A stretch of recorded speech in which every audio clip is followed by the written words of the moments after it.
This is The Red Line, where we interview three big geopolitical experts on one big subject shaping the news both here and overseas. And I'm your host, Michael Hilliard.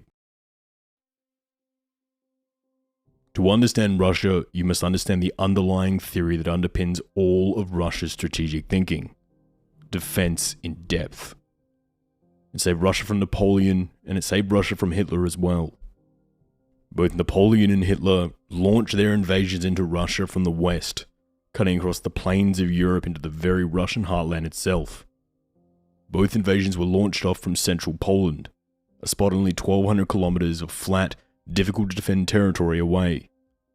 With the space that open and wide, you have to spread your forces so thin that it becomes easier to go around them and pocket them, with the men in the pockets running out of logistics and supplies and eventually being destroyed. With Russian forces spread so thin against such a long front line, many men were pocketed in both invasions, consistently taking huge damage when concentrated forces came through the sector, with Russia having to stretch its manpower so thin across such a long front line. Both invasions would ultimately fail due to logistics and the huge expanse of the Russian plain, but Russia was left horribly scarred in both of these processes. The usual invasion path into Russia has almost always been through the flat lands of modern-day Poland, Belarus, and Ukraine, plunging straight into the heartland around Moscow. After World War II, Russia decided that it never again wanted to be only 1,200 kilometers from their enemy's starting position. It never again wanted to watch its towns be burnt to the ground.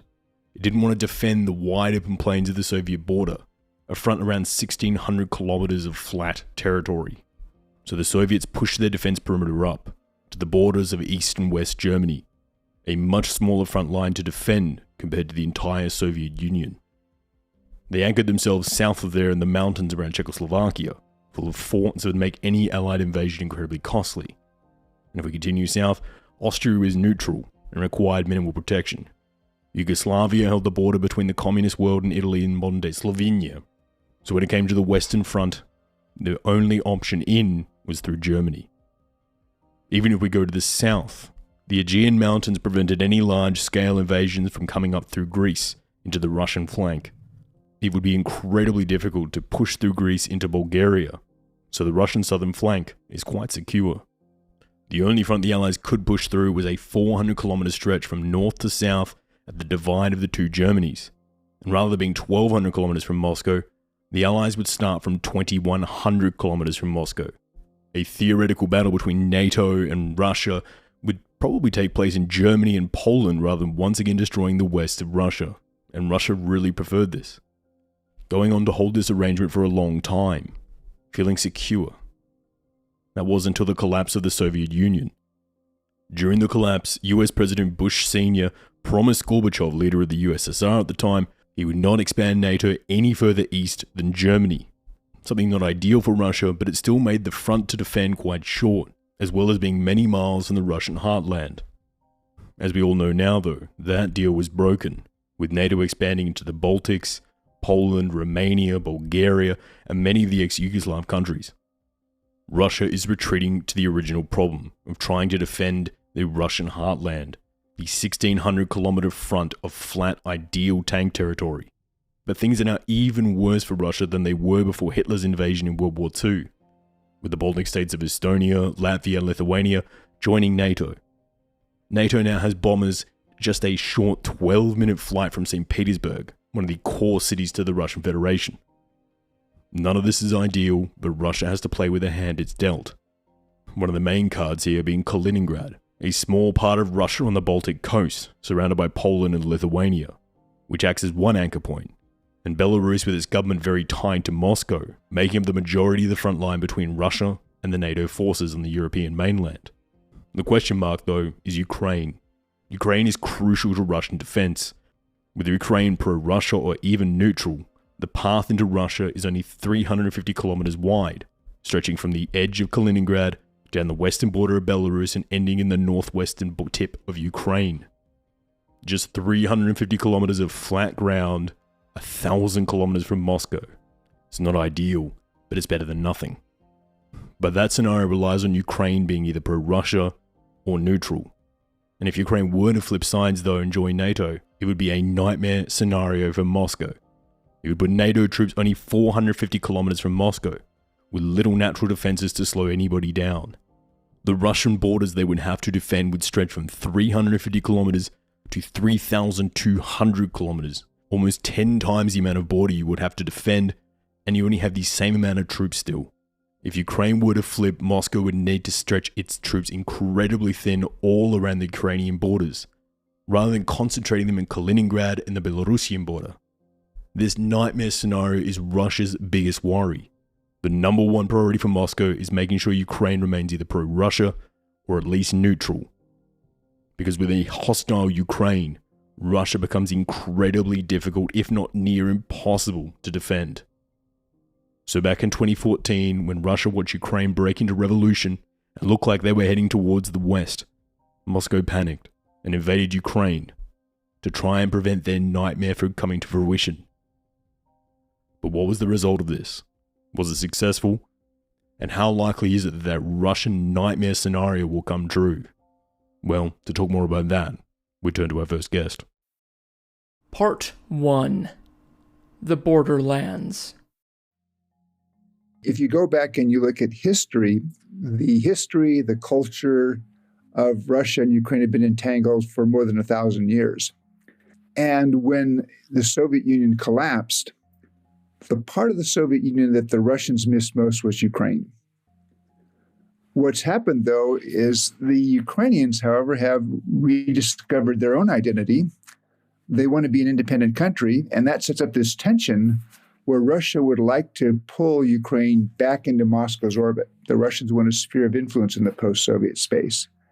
And Russian actions over the last 7 years, particularly with the seizure of Crimea and since then, have in fact had the opposite effect, pushing Ukraine away from Russia and more towards the West. Stephen Pifer is a senior fellow at the Brookings Institute, specializing in arms control and Eastern Europe.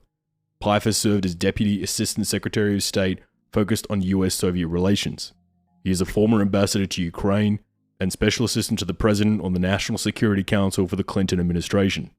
He is also the author of the amazing book The Eagle and the Trident, all about US-Ukraine relations. We are very pleased to have him join us today. From the U.S. perspective, you go back to a relationship which began in the early 1990s. Ukraine did some things which were fairly important for the United States. First of all, giving up what was at the time the world's third largest nuclear arsenal. And the United States also has viewed Ukraine's development as a stable, independent, democratic state with a robust market economy as contributing to a long-term American goal of creating a Europe that's more stable and secure. So you have those two sense of interest in Ukraine from the American side to the Russian side, and they come into conflict. To give us some more perspective, how does Ukraine compare to some of the other ex-Soviet nations like Belarus and Georgia when it comes to economics?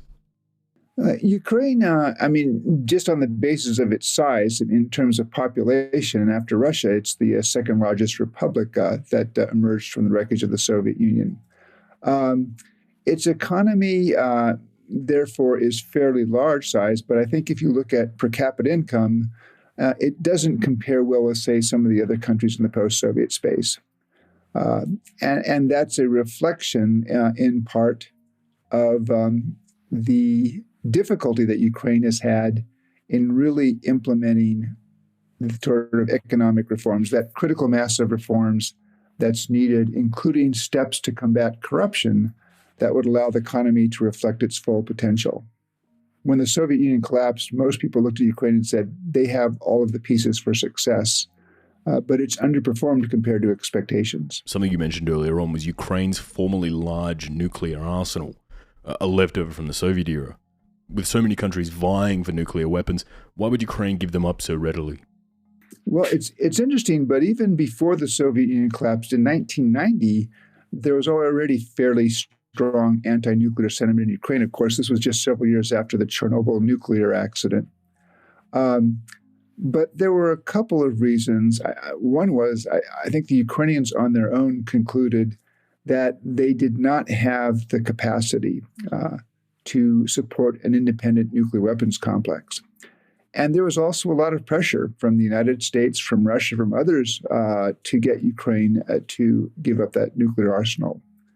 If you go back and you look at the Bush 41 administration and Secretary James Baker, he very much wanted to see that the collapse of the Soviet Union would result in only one nuclear weapon state. And Russia had the largest number of nuclear weapons, and that seemed to be the logical nuclear successor. So the United States worked quite hard, tried to work with Ukraine, and got involved in a trilateral process with the Ukrainians and the Russians that basically answered the questions that the Ukrainians posed to bring them to a point where they were comfortable about giving up their nuclear arsenal. Now, one part of that in retrospect turned out from the Ukrainian perspective to fail, and that was in 1994.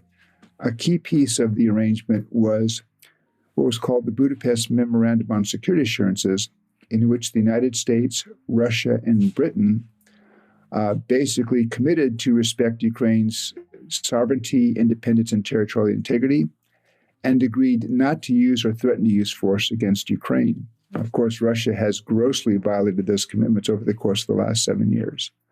But at the end of the day, back in 1994, the Ukrainians thought that they had a package that answered their concerns and brought them to the point where they agreed to give up nuclear weapons that they probably would have had a very difficult time sustaining as an independent nuclear power.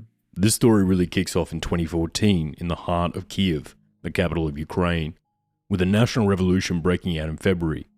Can you take us through that period? Well, one interesting thing about the Yanukovych presidency is they actually made quite a bit of progress and were at a point where they could conclude an association agreement with the European Union. And they had done their homework, and then literally they were within a couple of weeks of signing the association agreement. And the Yanukovych government said, nope, we're going to postpone that. And that was a shock for a lot of Ukrainians who saw that agreement as basically a way to pull Ukraine towards Europe. And for a lot of Ukrainians, when they looked at Europe, they of course saw a higher standard of living, but I think many Ukrainians were also attracted by the democratic norms of Europe. And basically, within hours of the government's announcement, you had demonstrations begin that started as a protest against the government's decision not to sign the association agreement. And I think that decision was taken under a fair amount of pressure from Russia.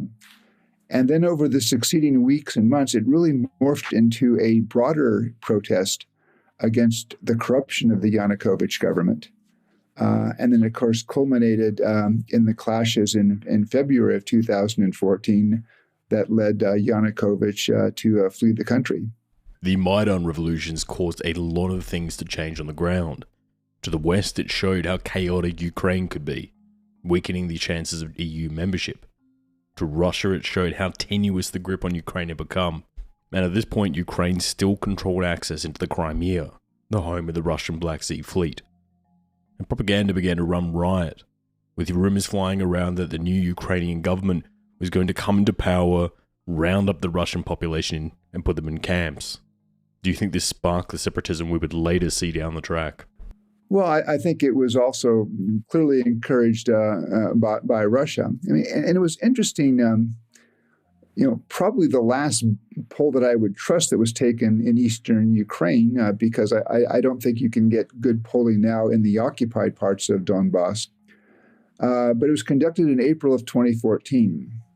And bear in mind, the population there in that part of Ukraine is majority ethnic Ukrainian. The only part of Ukraine where ethnic Russians were a majority was Crimea.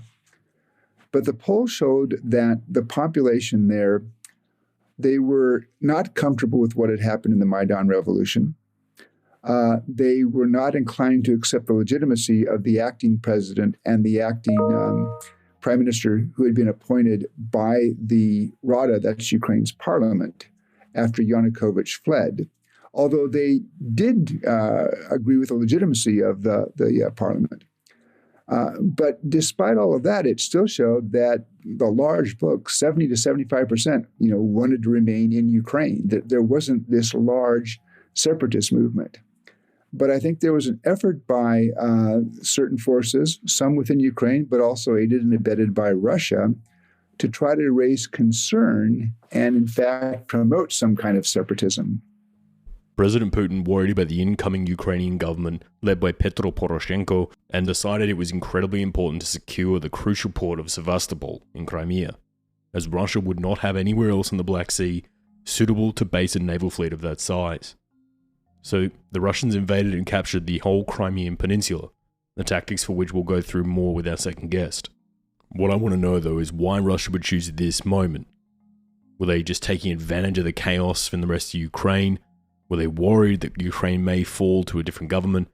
Or was it just that lots of special forces were left over in Sochi from guarding the Olympic Games only about 400 kilometers to the southeast? Why did they choose this moment for the invasion of Crimea? Well, actually, even before that, there was a fairly sizable Russian military presence in Crimea by agreement with Ukraine. Sevastopol was the major port for the Russian Black Sea Fleet. So there are Russian military facilities by agreement in Ukraine. What I think happened is in the Kremlin, there was a fair degree of panic when Yanukovych fled. And they saw coming in behind him a acting president and an acting prime minister who made very clear that their top foreign policy priority was to bring Ukraine closer to the West, to sign the association agreement, and to draw it closer to the European Union. And that was of concern to the Kremlin, so they acted. They sent in the little green men. It was quite interesting, I think, in early March of 2014 at a press conference, Putin denied that they were Russian soldiers. And the reporter said, well, Mr. President, they wear Russian combat fatigues. And Putin said, well, you can get those in any army surplus store anywhere in the post-Soviet space. And the reporter didn't ask, well, do they get those tanks at that same army surplus store? And then about 5 or 6 weeks later, he was very open at a press conference and saying, yes, they were in fact Russian soldiers. So they moved to seize Crimea, and they were aided by a decision taken in Kyiv, I think somewhat influenced by concerns about how the West would react. But the Ukrainians, who had sizable military forces in Crimea, chose to keep those forces in garrison. And part of that was a Ukrainian view that if they're shooting, they wanted it to be clearly seen that the Russians fired first. And second, I think they were getting messages from the West to sort of keep things under control. And the third point is, at the time, the Ukrainian military, the way it was structured is enlisted personnel normally served close to home. So most of the enlisted personnel in those units in Crimea were from Crimea.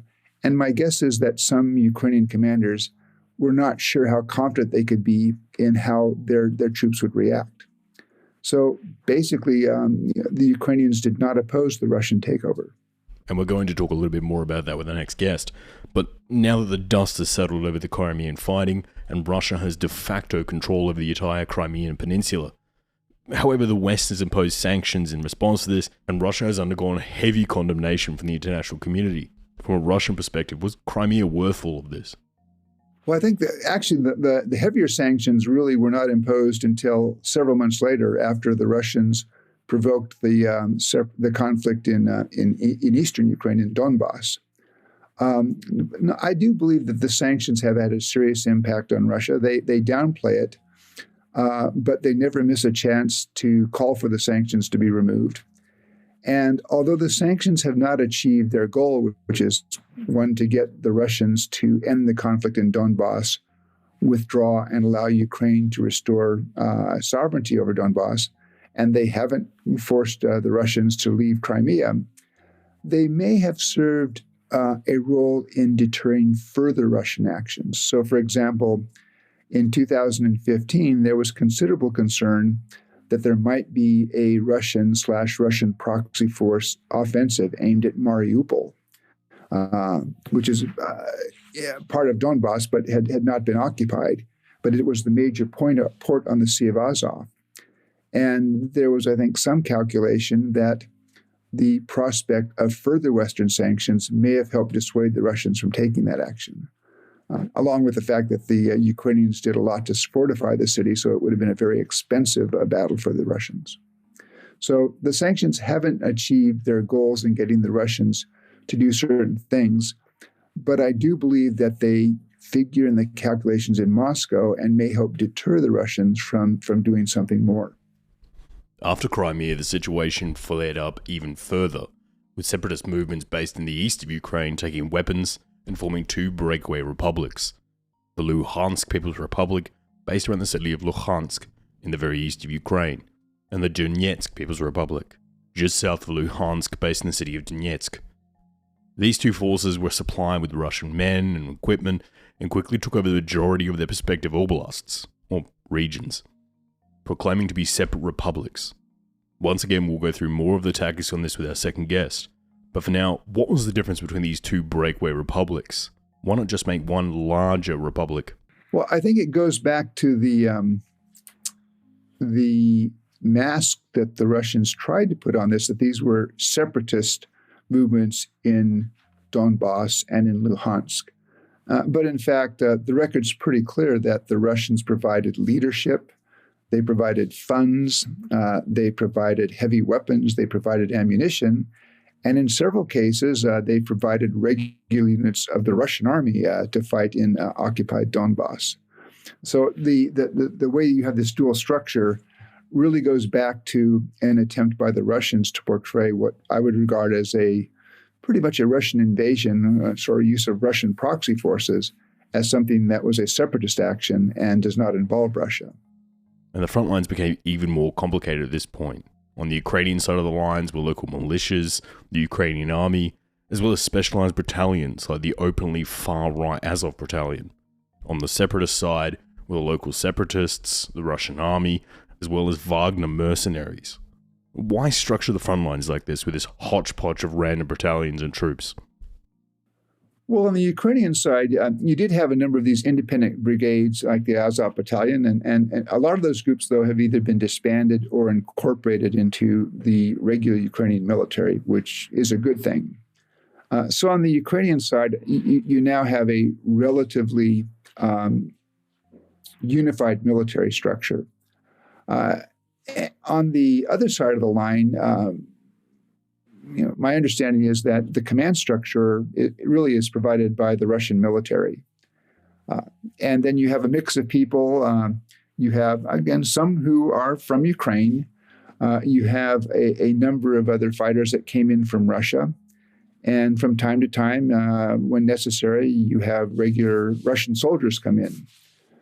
So that sort of mix there. But the Russian command structure provides an overall mechanism to coordinate the fighters on the side of the forces in occupied Donbas. Are the Russians supplying air force here as well, or is it mostly just small arms and large artillery pieces? Really, air power has not been a factor for the last 5 or 6 years. Early on, the Ukrainians tried to use air power, but the Russians provided surface-to-air missiles. And so the Ukrainians have basically stayed back on that. But you have had some fairly heavy weapons, heavy artillery, tanks that have come in. And on the side of the Russian proxy forces, again, the Russian fiction has been, well, these are separatists. And then you say, well, where did you get those tanks? And the story is, well, they captured those tanks from the Ukrainian army, except there are pictures, including pictures published by pro-Russian media, that show tanks of a type that were never in the Ukrainian army's inventory, in fact, had never been exported from Russia. So it's pretty clear. And you have what they call the white convoys, which have entered Donbas from time to time. These are convoys supposedly conveying humanitarian supplies, but there's never any inspections allowed. And at least early on in 2014, 2015, there seemed to be a correlation between the arrival of these convoys and the rate of fire by the Russian and Russian proxy forces. So it's small arms, but there are also a fair amount of heavy weapons. Now that the Russians have road tested their theory of invasion without invasion, do you think we might see something like this happen again in a country like Kazakhstan or Belarus if they were to look like they were pulling towards the West politically? I guess I would not rule out that the Russians, might think they could try it elsewhere. But also, on the other hand, there is a lot of awareness now about how the Russians manage this in Ukraine. And so I think it was already back in 2014, somebody in one of the Baltic states was asked, well, what happens if little green men show up? And the answer was, you shoot them. So I think there's an understanding that perhaps you don't want to let the Russians get this kind of foothold. Now, I'm not sure the Russians have need to use this in Belarus or Kazakhstan, although it is interesting that some Russian politicians have said things that I think would make people in Kazakhstan a little bit nervous. For example, talking about Kazakhstan is not really a legitimate state and how much of the territory was a gift from Russia. But the ability to sort of replicate these tactics are not totally clear. After the Crimea was taken, Crimea had a referendum on whether to rejoin the Russian Republic, the legitimacy of which is still very much up for debate. If a similar referendum were to take place in the Donbas, how do you think that vote would turn out? In Donbas, it's interesting there because I think the majority of the population would just ask for the fighting to stop. They would like to get back to normalcy. And in 2015, 2016, it was interesting that some of the Russian leaders, these were Russians who had gone in and taken positions in the so-called DNR or LNR, they were complaining that they couldn't get locals to fight, that they needed to have more people come in from Russia. And my guess is that a substantial portion of the population just wishes that the war would go away. To join NATO, you cannot have any outstanding territorial disputes active. It's one of the biggest hurdles for many countries to join NATO. The breakaway Republic of Transnistria keeps Moldova from being able to join NATO. The breakaway republics of Abkhazia and South Ossetia keep Georgia out of NATO. Nagorno-Karabakh keeps Azerbaijan out of NATO. So will this conflict keep Ukraine from joining NATO? I think Crimea makes it very hard in Donbas because it goes back in 1995 when NATO did what was called the enlargement study. One of the points in that study was that a prospective member should have no territorial conflicts. And I think the Russians pay attention to that, and that's why you have Transnistria, that's why you have South Ossetia, that's why you have Abkhazia, and that's why you have Crimea. And the concern there on the part of NATO is, do you want to bring a country in where the next day you have an Article 5 contingency? And that's one of the reasons why I think there's been hesitation within NATO, and some allies are not comfortable proceeding too far, too fast with Ukraine on a membership track. And that's basically to spark that hesitation on the part of some NATO members is one of the reasons why the Russians are in places like Transnistria, Crimea, South Ossetia, and Abkhazia. Looking forward now, do you think this conflict is going to get better or worse in the long term for Ukraine? Well, as I said, I think Crimea is going to be on the list of difficult issues between Ukraine and Russia and between the West and Russia for quite some time. Analytically, I don't see any other possibility. Donbas is also a tough question, and whether you can change the situation in Donbas, to my mind, really turns on, can you change the calculation in the Kremlin, where when the Kremlin looks at the costs and benefits of Donbas, to date, they appear to believe that from their perspective, what they see as a benefit, which is destabilizing Ukraine, is worth the costs that they're incurring in terms of political isolation, in terms of economic sanctions, and other things. So the question is, how do you change that calculation? That would be perhaps one reason I would argue that maybe the West should look at additional sanctions on Russia to raise that price. The other point with the Biden administration now in office, I wonder, is that at some point, would a more active U.S. engagement? Right now, the main focus for trying to broker a settlement between Ukraine and Russia is led by German Chancellor Merkel and French President Macron. But I wonder if at some point, would a more active American engagement might find or move the situation more towards a solution. And to my mind, that solution ultimately means somehow shake restoration of Donbas to Ukrainian sovereignty. That's going to be a hard thing to achieve, but it's certainly going to be an easier problem than Crimea. And we may see some possibilities in the next couple of years. This was an invasion unlike anything we'd seen before.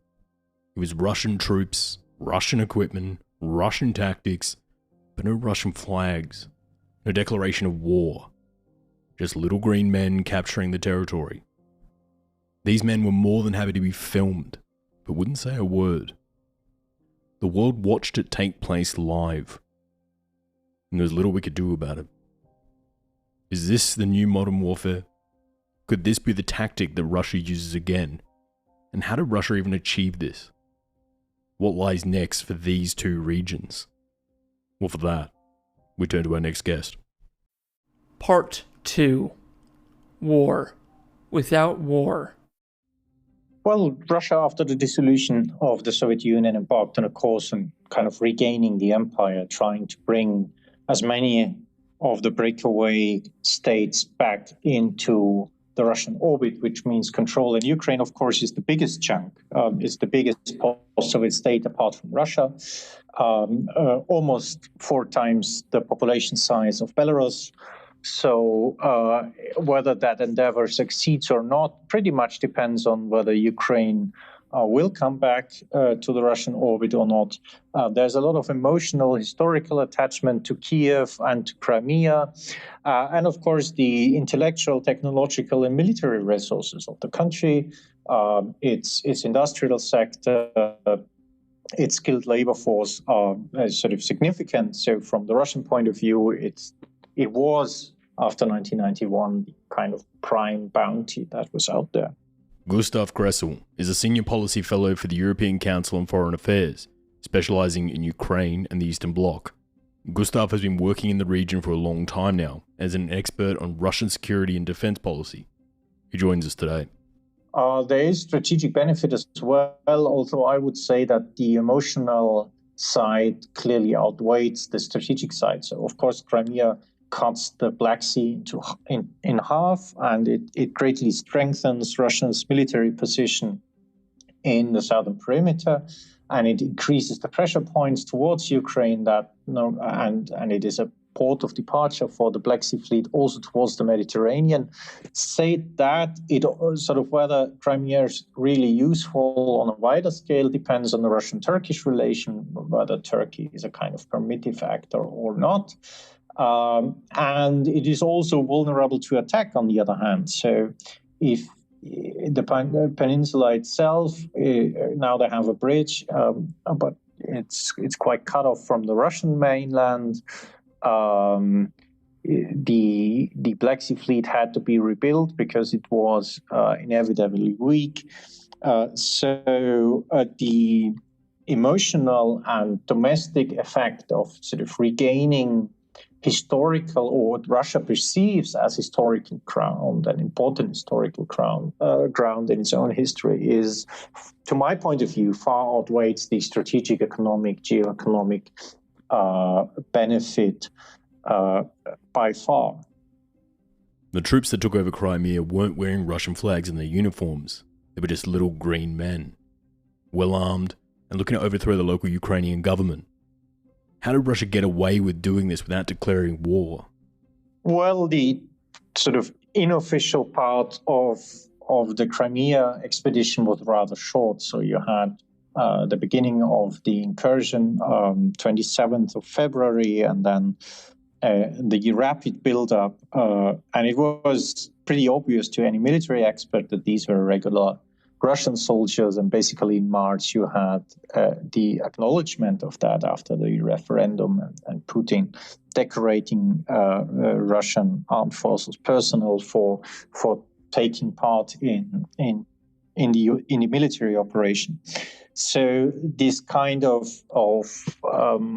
little green man identity or polite people identity, that was a rather short-lived period. In Donbas, Russia was more successful to dispute the direct presence of Russian armed forces personnel and to hide them from the public view.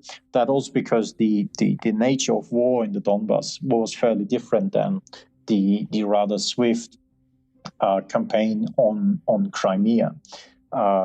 So that was sort of here that the Russian narrative that these are local separatists could be emphasized to a much stronger point. On Crimea, the local content, what people performed that were residing on Crimea, this was rather the political side, the takeover of administrative buildings and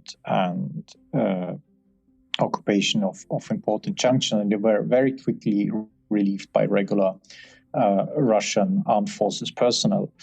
And then, as it said, this was a matter of basically 3 weeks until the formal referendum on the annexation and the implementation of a sort of incorporation of the Crimean peninsula into normal Russian state structures. So then Russia could quite openly operate on the peninsula and send their administrative personnel to govern it. So here, the local staff did relatively little, although of course it was very long prepared in advance. I was in Crimea in 2009, where it was already visible that the installations created for the Black Sea Fleet, so the Russian Black Sea Fleet, was residing in Sevastopol, but they had the right to operate recreational centers and cultural centers for the retired sailors of the Black Sea Fleet throughout the peninsula, and you had a kind of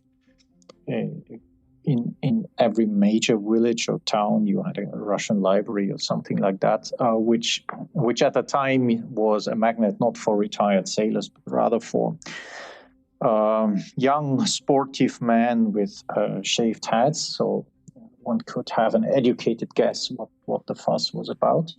So this was definitely prepared for a long time, but the kind of hybrid phase was relatively short. The soldiers that captured Crimea were mostly special forces and elite troops. How do these compare to the troops we're seeing at the moment fighting for Russia in the Donbas region? Well, in the DNR-LNR, the unfolding of the campaign was a different one. So in Crimea, you had naval infantry from the Black Sea Fleet, and you had paratroopers and Spetsnaz predominantly that were already sent on alert, that were already deployed to the very close to Crimea for ensuring the security of the Sochi Olympic Games, which formally closed on February 23rd, 2014. So basically, they were already on deployment, and they were highly specialized troops. When Donbas, when the operations in Donbas started, and this was sort of the first phase was March, April 2014, the role of the conventional Russian forces was to prepare a kind of cover force on the border of Ukraine. So you had 3 operative maneuver groups that marched.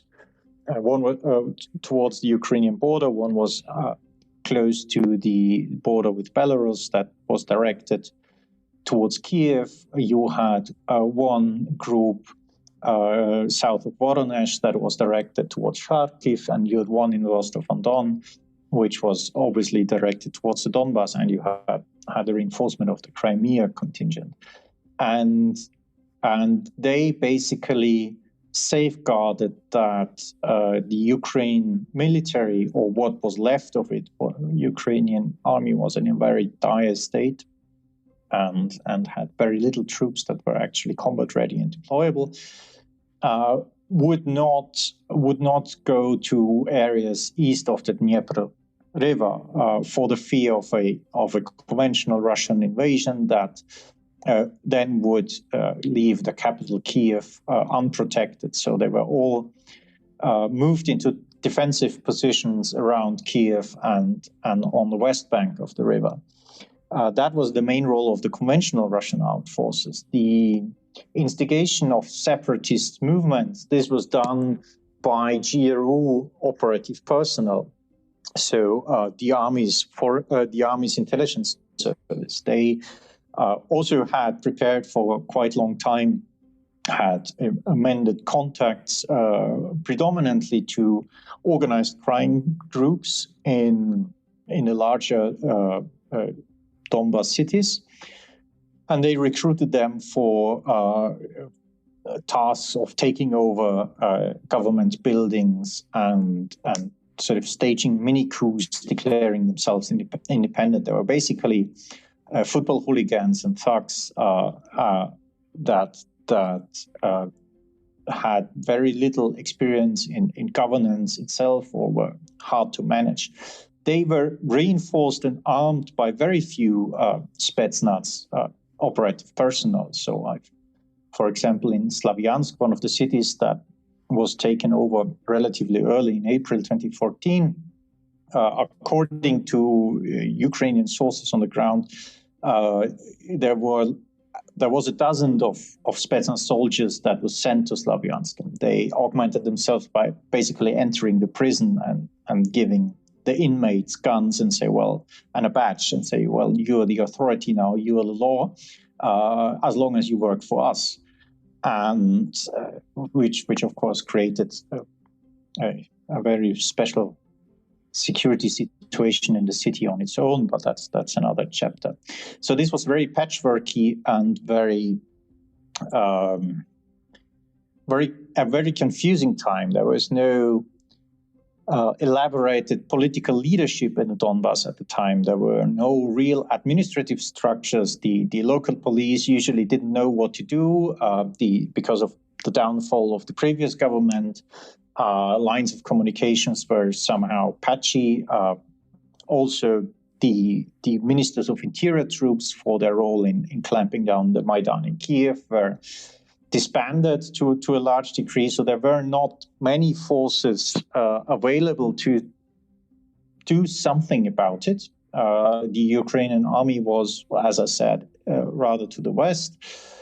So in this basically confusing times where things weren't sorted out, of course, the role of the Russian soldier, under quotation mark, was very different because unlike Crimea in the Donbas in the first month, basically the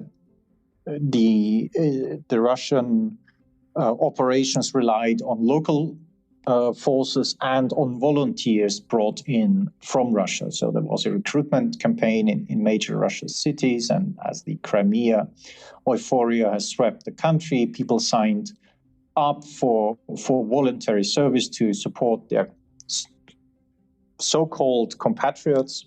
And of course, also such volunteer forces are harder to command. They were, of course, equipped by the Russian military intelligence service, but they were not very efficient and professional, and that turned to their disadvantage then in late summer of 2014, when the Ukrainians basically made the first serious military counteroffensive, when they mustered larger numbers of regular troops, artillery, armored vehicles, and started to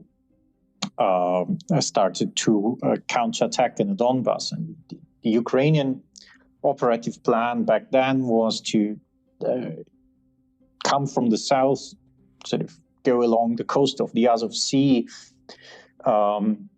liberate Mariupol and then move northward and try to cut off the separatist forces from the Russian border and cut off their supply lines that ran into Russia. And then basically encircle them in the bigger cities and either force them into surrender or destroy them. And this endeavor then sort of prompted the first real regular Russian military incursion into the Donbas. And there you had several brigades involved in military operations. If you look at the tactical battalion groups that were sent into the Donbas, you basically had forces that came from all parts of the Russian Federation. There's, of course, disputes how big the numbers were, but one can say roughly 40,000 troops, including, of course, support services. And here these troops again entered Ukraine and basically outflanked and crushed the Ukrainian advance. That saved the DNR and LNR.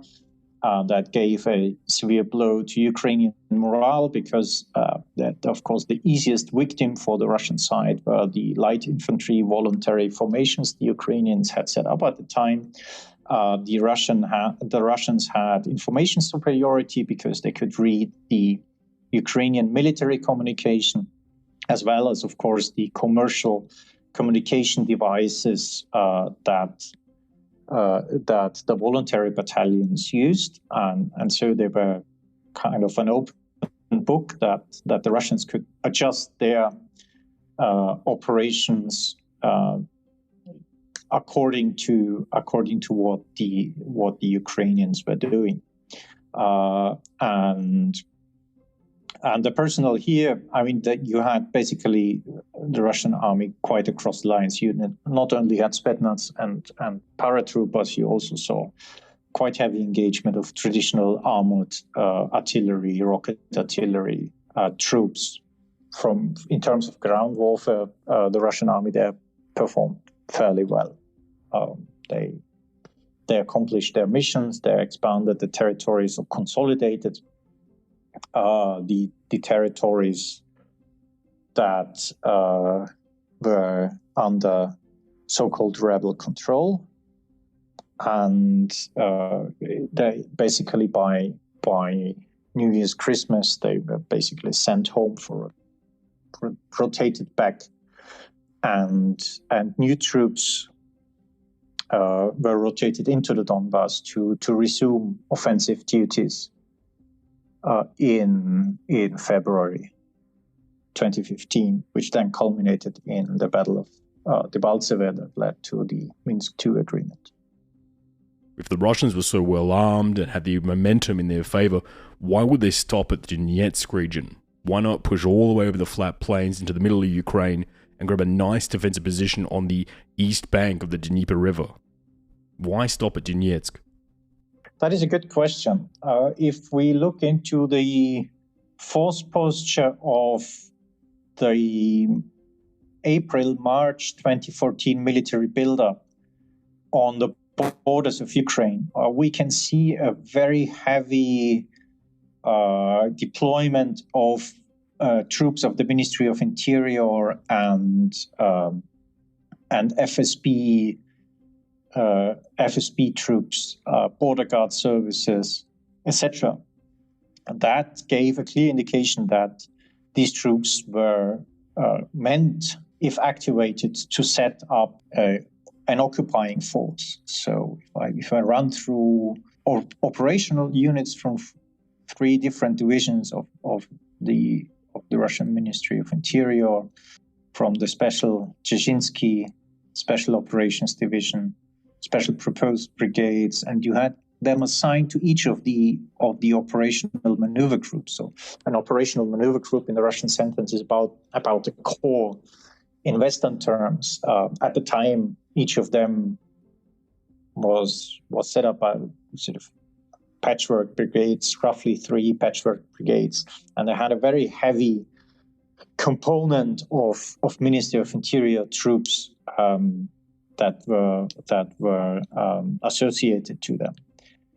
This later disappeared, but at least it wasn't visible in the later on Donbas operation, which suggested that later operations, although they drew in considerable amount of forces, had narrow political goals, and that Russia had ceased to occupy or ceased the interest in occupying, at least for a time, larger parts of eastern Ukraine. The explanation I would suggest for this, I mean, I can't look into Putin's mind, so it's all guesswork. But the explanation I would suggest is that the Russian side has gravely underestimated the resistance and resilience of the Ukrainians, especially in eastern Ukraine. They had thought that the new Russia project would incite further upsprings all across the south and eastern Ukraine, which didn't happen. They thought that larger parts of the Ukrainian population in the south and in the east were sympathetic towards Russian rule or Russian troops and would be supportive. So instead of joining the Russian cause and call for liberation, the Russian-speaking Ukrainians in eastern Ukraine took up arms and defended the flagrant revolutionary state that just had emerged, and that was a surprise. And for Putin, that would indicate that if they would push into Ukraine, they would have to take a kind of armed resistance into account, that the costs for occupation would be high, and that the military assets and the police assets that they would have to pump into this would be considerable. And of course, there are opportunity costs. If you pump a lot of military and police into Ukraine for years and years and years, you can't send them anywhere else. And on the other hand, the existence of the DNR and LNR as a negotiating token vis-a-vis Ukraine and a negotiating token to insert at will into the debate, in the constitutional debate of Ukraine, were enough. You don't need larger territories to have this destabilizing element and have a pressure point in Ukraine. Now, after heavy fighting, both sides have agreed that the cost has been too high and have agreed to a ceasefire with the Minsk II agreement between Russia and Ukraine.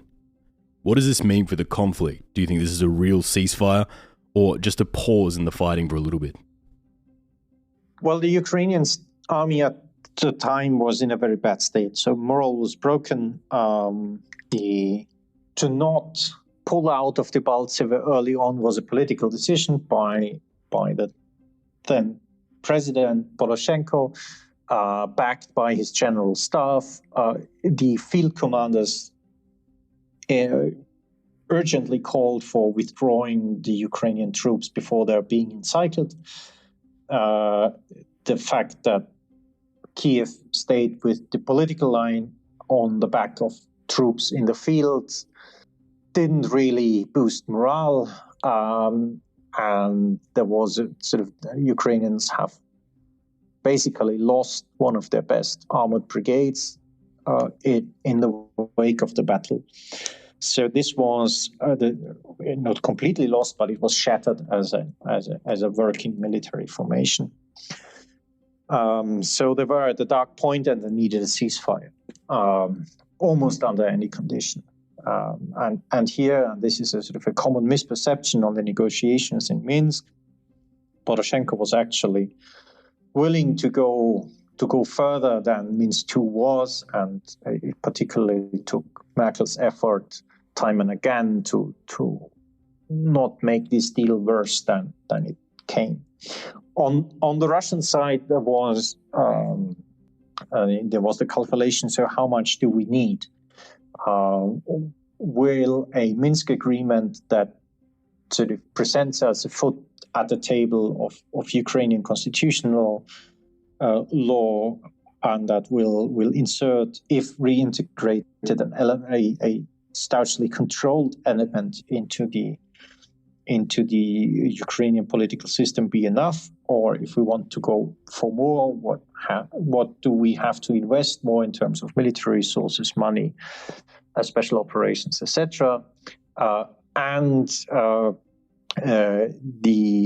The Russians, to a certain point, feared that if they would go further, the Americans would start arming the Ukrainian military and training them on a wider scale, which actually then happened later on. But this was a genuine Russian fear at the time, and there was also the threat of wider sanctions on Russia at the table, especially against the financial sector, banning them from the SWIFT system, introducing more hurting sanctions. So for Putin, there was a kind of cost-benefit situation where he thought if we more or less freeze the situation where it is, because ceasefire didn't on these terms didn't mean the end of hostilities, but rather shifting the war from a very high resource, high intensity war towards a trench war that is a constant political nuisance and that creates reason for negotiations and for pressure, but that doesn't cost too much in the daily operations. And that was something that Putin thought would rather benefit Russia than continuing on a high intensity scale. As all the conflicts in this region go, other players begin to get involved. Proxies begin fighting, and a semi-permanent new frontline war begins.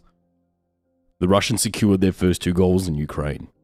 Crimea and the all-important Black Sea Fleet is safely on Russian territory, and the conflict in the east has prevented Ukraine from joining NATO, something Russia would be very unlikely to be anywhere near comfortable with.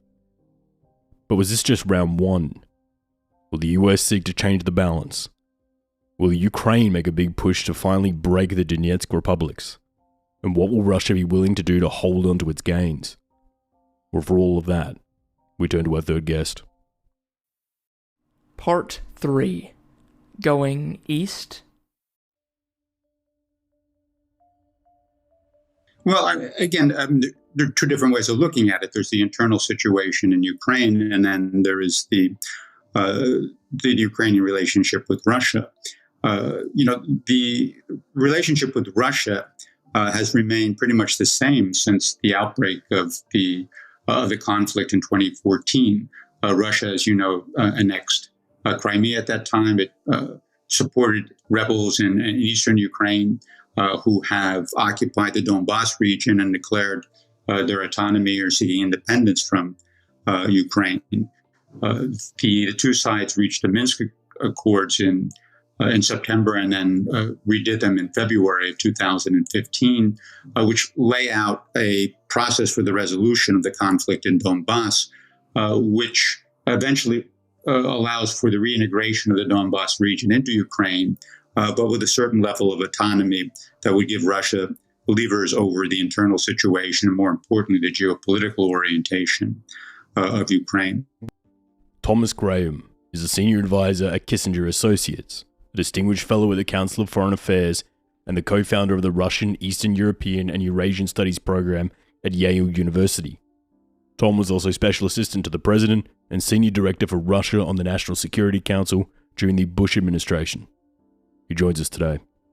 Inside Ukraine, the government has not only had to deal with the conflict with Russia, but also with the problem of revitalizing the Ukrainian economy, reforming its political system to eliminate corruption, to turn Ukraine into a unified state, prosperous state, secure state.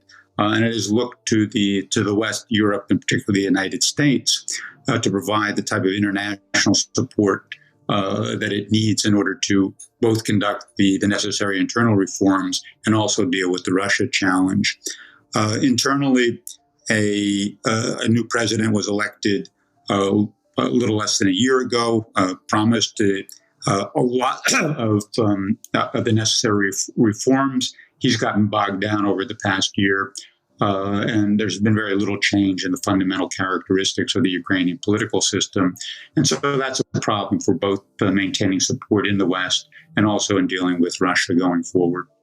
From the purpose of Russian strategic planning, how important is a stable Ukraine to Moscow? Well, it's largely a matter of Ukraine's geopolitical orientation. Russia certainly doesn't have an interest in a stable Ukraine that is anchored in the West, in the Western world, either as a member of NATO or a member of the European Union. What it wants is a stable Ukraine that's anchored in a Russian orbit, close ties to Russia, both on a security side, economically, and in other ways. And if Ukraine is sort of neither one of those, then Moscow is happy with instability that creates, in Moscow's minds, roadblocks against Ukraine moving westward. This whole conflict kicked off with the invasion of Crimea, sparking many problems down the road for both sides. Do you think Crimea is that strategically important to Russia that they are willing to go through it all to make sure that Crimea remains in Russian territory? If you look at a map of the region, Crimea, the peninsula, dominates the Black Sea. And Russia has an interest in being the major military power in the Black Sea. It wants to have access to the Turkish Straits, both because that allows for the export of Russian products through the Straits into the Mediterranean to world markets. But just as importantly, it allows Russia to put up a defense against Western or outside powers using the Straits as a way of penetrating into the Black Sea and putting at risk the southern periphery of Russia. Again, there are historical reasons for this. If you go back and consider what happened in the middle of the 19th century, the Crimean War, this is exactly what the British and French did, moved through the Straits into the Black Sea, laid siege to the Russian port Sevastopol, and that led to a humiliating defeat for Russia in that conflict. So there are good strategic reasons why Russia would want to own the Crimea and dominate the waters of the Black Sea.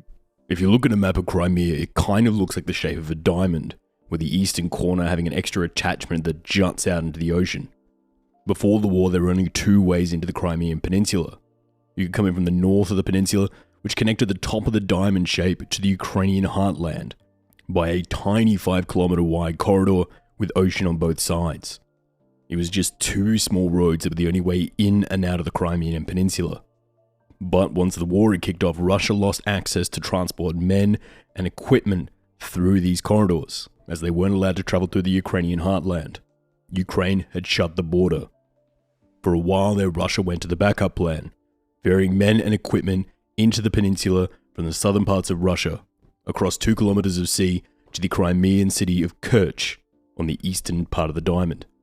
Obviously, this slows things down dramatically to get into Crimea and breeds a sort of disconnect with Russia. So Russia built a large bridge across the Kerch Strait, connecting Crimea to the Russian mainland, meaning they no longer need to go through Ukraine to drive into Crimea. Russia, though, built the bridge quite low to the ground, only 33 meters above the sea, meaning Panamax and superfreighter container ships could not travel underneath the bridge.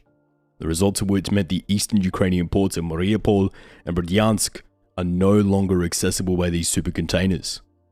All of the goods produced in the eastern half of Ukraine would now need to be transported all the way to the other side of the country to the port of Odessa, on the western half of Ukraine. Do you think the Russians were trying to build the bridge deliberately low to hurt the Ukrainian economy by forcing them to move all of their equipment over to the other side of the country to sell it? Or was it just because the Russians were trying to save some money during the construction phase? Well, I don't know the actual inner discussions that they had about the bridge, but I would imagine that part of it was yes, to limit the types of vessels that could pass through that straits to the Ukrainian ports on the Black Sea coast, giving Russia greater control over Ukraine's economy. Certainly, that wasn't a secondary consideration of what Moscow decided to do. But again, this is, from Moscow's standpoint, something that demonstrates that Ukraine really needs to be more closely tied to Moscow, economically integrated, since that will facilitate the economic development of Ukraine itself. At least that's the position that Moscow would lay out in its conversations with its Ukrainian counterparts. A huge amount of Ukraine's gas supply comes through Russian pipelines coming out of Russia through Ukraine and into Europe. But due to the instability in Europe, do you think Russia will put more effort into bypassing Ukraine with its gas pipelines? Well, Russia is already trying to bypass Ukraine. They have a southern corridor and a northern corridor, one that's very much in the news. And most recently is the Nord Stream 2 project, which is a gas pipeline that goes directly from Russia on the seabed of the Baltic Sea into Germany, clearly bypassing Ukraine. They also have another project, Turkish Stream, which sends the gas through Turkey and then from Turkey into European markets, again bypassing Ukraine. So Moscow has been working on this now for the past 5-6 years or more. And the idea is very much to reduce its reliance on Ukraine as a transit corridor into energy markets in Europe, to put pressure on Ukraine, but also Moscow would make the argument that this is a more reliable route for supplying customers in the West, because Ukraine has, during the various periods of conflict with Moscow, has tried to cut off that transit across Ukrainian territory or siphoned off gas for internal use that was intended for markets in Eastern Europe. If Ukraine really wanted to get stability, do you think they have the capacity to go put all their forces in and push the Russians out of the Donetsk region and secure the territory back for Ukraine? I mean, the short answer is that the Ukrainian has sufficient force to defeat the separatists, but they're not going to fight the separatists alone. They're going to have to fight the Russian military.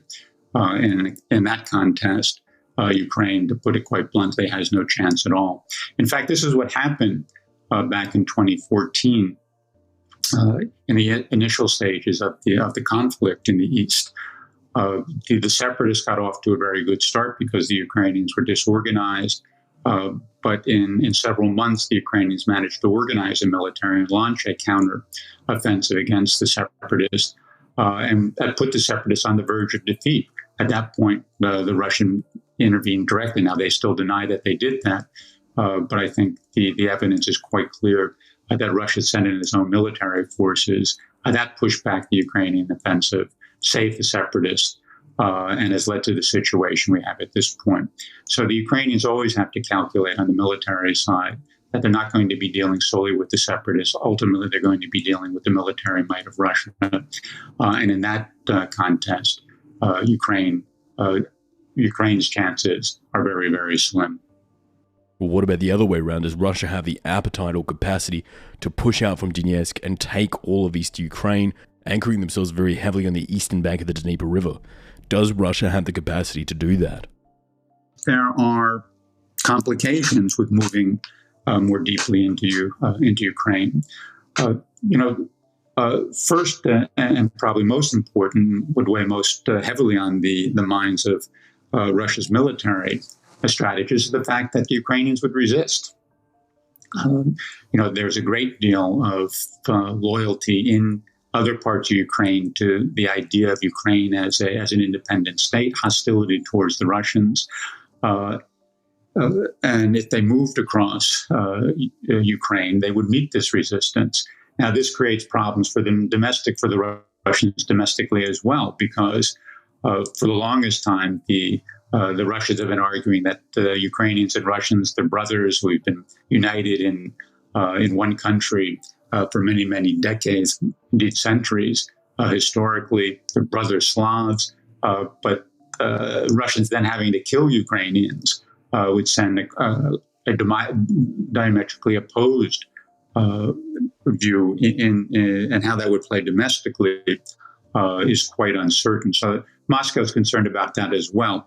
In addition, if Moscow is run into resistance from the West because of what it has done in eastern Ukraine and Crimea, the level of hostility and resistance in the West would rise dramatically if Russia were to push forward militarily. So they're in a situation now where they can continue to pursue their strategic goal of keeping Ukraine out of NATO, out of other Western institutions, at least keeping open the question of what Ukraine's geopolitical orientation will be, without assuming even greater risks in trying to occupy further Ukrainian territory. And I think they feel quite comfortable with that at the moment. The US Army has been supplying Ukraine with everything from small arms to Javelin missiles. So what do you think the overall US strategic goal is here in Ukraine? Are they looking to hurt Russia, or are they just trying to keep Ukraine from falling apart? The support that the United States hasn't been overwhelming by any stretch of the imagination. What they've done is provided some technical assistance to help the Ukrainian army organize itself better command and control, better fighting force, so that they would deter any further advance by the Russians in Ukraine. They provided some lethal offensive weapons for that same reason, more to act as a deterrent than anything else. The United States does not want Russia to try to dominate Ukraine militarily. It hopes that if it can stabilize Ukraine, provide Ukraine with sufficient support, then you can eventually have a successful negotiating process that will lead to the reintegration of the Donbas into the Ukrainian state. The United States also rhetorically supports the return of Crimea to Ukraine, doesn't recognize the annexation, but I actually don't see a policy on the part of the United States or Europe or Ukraine, for that matter, that is going to lead to the reunification of Crimea with Ukraine, certainly not any time in the near future, but I would argue even over the much longer term. With this in mind, who do you think would be more important for Ukraine going forward economically? Will it be facing the West with the EU and the US, or will it be facing East and returning back to the Russian sphere of things? Which direction do you think Ukraine will go economically? Well, I mean, that's an open question at this point. The situation has led Ukraine to try to reorient its economy towards the European Union. Although Ukraine operates at a certain number of disadvantages dealing with the more developed economies in Europe. It largely what it can supply Europe are largely agricultural products, some raw materials. But if it wants to manufacture, it wants to become a manufacturing power, those types of products really don't have an outlet in European markets. They're simply not competitive. Those products could be competitive if you look eastward, and Russia provides a possible market for that. Over the long haul, Ukraine, given its geopolitical location or geographical location, does need to have a good working relationship with Russia. It is and can be an important market for Ukrainian goods. And so the challenge for the government in Kiev is maintaining its independence, unifying its state, building up its economy, but also developing a good working relationship with Russia. If this playbook worked for the Russians before, do you think it would work again in a country also in the Russian sphere like Belarus? If, let's say, Lukashenko were to leave and the country were to start looking towards the West, do you think Russia may redeploy their little green men again to start a separatist movement in Belarus to prevent Belarus from leaving the Russian sphere? Would running the Ukraine playbook work again in Belarus? Well, I mean, Russia wouldn't be happy to let Belarus go. Belarus is an historical buffer zone, much as Ukraine was, perhaps even more so, since that was the invasion route for both Napoleon and Hitler in the 19th and 20th centuries. In addition, Belarus has been much more closely integrated with Russia than Ukraine has been. It's very difficult for me to see a scenario under which Moscow, in fact, would countenance a replacement of Lukashenko by a pro-Western a pro-Western leader. And in the early phases of that, I think it would use the various resources that it has on the ground in Belarus to turn that around. So I don't see that as a likely scenario in Belarus, and I certainly don't believe that a pro-Western leader who wanted to turn his back on Russia in Belarus would survive very long. The pressure from Moscow would be overwhelming to change that situation. And the West has very few tools beyond sanctions to try to counter that. And certainly the West would be unprepared to use military force to change the situation. Again, understanding that Moscow's interests in Belarus are much larger than Western interests are. You mentioned resources there. What resources does Russia have on the ground in Belarus? Well, they have a lot of their people on the ground. Their military forces that are on the ground as well in Belarus. Economically, Belarus has close ties with Moscow, so a lot of Russian businessmen that are on the ground.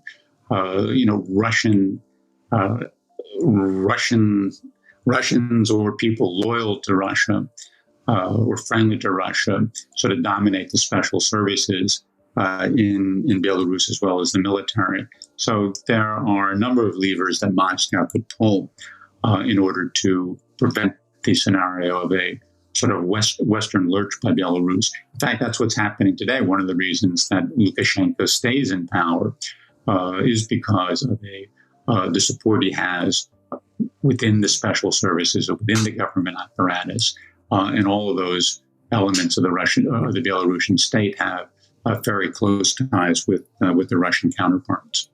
Going back to Ukraine now, do you see this conflict settling into a frozen conflict like we see in Transnistria or South Ossetia, or do you think this will more likely break out into full-scale fighting again? Well, I mean, it can always heat up. These frozen conflicts unfreeze from time to time. We've seen that most recently in the situation in the South Caucasus around Karabakh. Again, a frozen conflict with its origins in the late Soviet period that unfroze very dramatically for a couple of months in the fall of last year. So this is always a danger. The question is which side would see some advantage in doing that. At this point, Moscow has no interest in further conflict, or the conflict heating up in eastern Ukraine.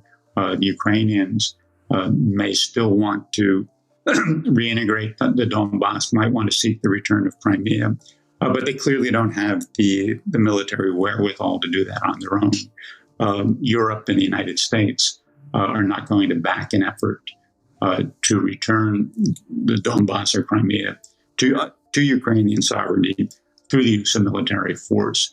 So I think going forward, the more likely scenario is continuing frozen conflict as the political negotiations continue to see whether it's possible to work out a long-term resolution of the problem. But absent, again, in a significant change in what Ukraine is prepared to accept or Moscow is prepared to accept, I don't see those diplomatic negotiations moving forward in any significant way over the next several years. So we're looking at a frozen conflict for some time to come. Stable instability is what Ukraine is looking at here. Kiev is trying to go about its day-to-day with Russian troops stationed on its soil, knowing whatever they throw at Moscow, Moscow will throw harder back. They join the governments of Moldova and Georgia and Azerbaijan with having a frozen war within their territory, something Moscow can choose to flare up or cool down at its own whims. This keeps all three of these nations out of NATO, one of the main Russian objectives, and make sure that Russia has a pressure point to push in each of these breakaway republics. Can the status quo really be changed much though? Russia knows it can't push any further in without opening up a fresh can of worms, and Ukraine knows it can't push them out of their territory. So, for now it looks like it will just sit there for decades to come, like a tumor you can't operate on without damaging the host.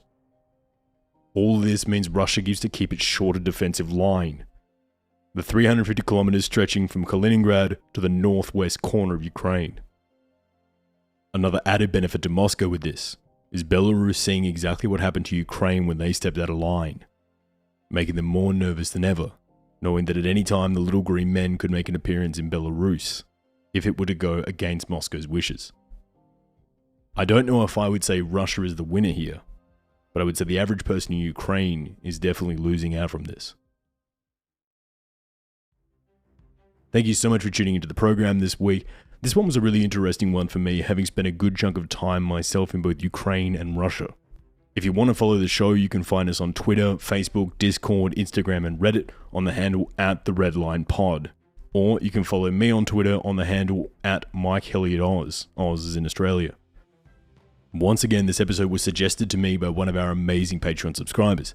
Our Patreons are the reason we can keep this show running, paying our hosting costs, our website fees, and supporting our staff, and trying to make the show better and better for you guys. Every single dollar donated to our Patreon goes straight back into the show, and it helps us go after bigger and better stories. So if you can spare a few dollars a month, we would greatly appreciate it. If you already are a Patreon member, keep an eye on your inbox this week, as you will have an invite to our next GeoGuessr group games and our next Patreon Q&A coming up in the next few weeks. They'll be in your inbox sometime in the middle of the week. I really love hanging out and having a drink with you guys and girls, and I'm very much looking forward to getting to thank you all again in person. Another one of our Patreons also suggested we put together a recommended reading list for people really interested in this week's topic, in case you want to take it further in your own reading. And I love the idea.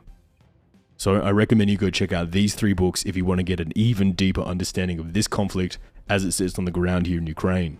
The first book is The Eagle and the Trident by Stephen Pifer, The War with Russia by Stephen F. Cohen, and Prisons of Geography by Tim Marshall. That was an absolute classic. Links to all of these will get up on our website at some point.